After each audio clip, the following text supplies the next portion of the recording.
छोटा शब्द बनता है उसे हिंदी में समास कहते हैं। ठीक है, क्या हो गया कि दो या दो से अधिक शब्दों से मिलके जो छोटा शब्द या छोटा रूप बनता है ना, उसे हिंदी में समास कहते हैं।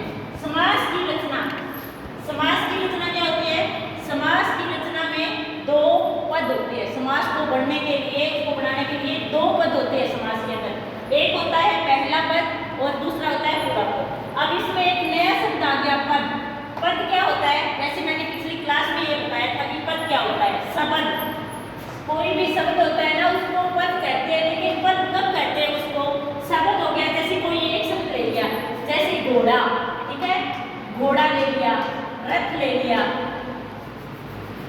घोड़ा ले लिया और एक पुरुष ले लिया। ठीक है, ये अलग अलग है, तो ये क्या है? शब्द है। अगर इनको वाक्य में अंदर कर दे कि एक पुरुष है, वो घोड़ा लेके जंगल में गया है, ठीक है, तो वो क्या बन गया? पद। जब वो व्याकरणिक नियमों के अनुसार वो शब्द जुड़ जाते हैं एक लाइन में, ठीक है, तो पद बन जाते हैं। शब्द होते हैं वो स्वतंत्र होते हैं और पद होते हैं वो व्याकरणों के नियमों में बन जाते हैं, वो स्वतंत्र नहीं होते। तो समास की रचना दो पद के अनुसार होती है। पहला पद, पूर्व पद। पहले पद को क्या कहते हैं? पूर्व पद कहते हैं। जैसे मैंने कहा था घोड़ा, घोड़े पे पुरुष जो है घोड़ा लेके सैर करने के लिए जंगल में चला गया है, तो घोड़ा हो गया, वो पुरुष है वो पहले आ गया, तो पुरुष हो गया पहला पद।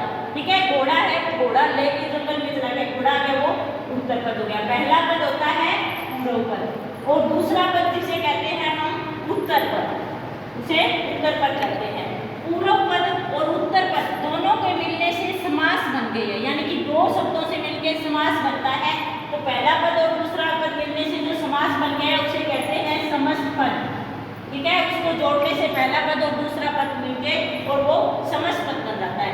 अब कैसे? जैसे रसोई के लिए घर, ठीक है, रसोई के लिए घर, ये पद है, एक ये पद है। ठीक है, तो ये हमारे शब्द है, ये व्याकरणिक नियम है, कारक आ गए, कुछ भी आ गया इसके अंदर, तो ये नियमों के अंदर मिल गए हैं, तो ये पद बन गए हैं। तो ये पूरा समास हो गया। इसमें पहला पद है वो रसोई हो गया और दूसरा पद है वो घर हो गया, तो ये होता है रसोई घर, इसे हम कहते हैं समस्त पद।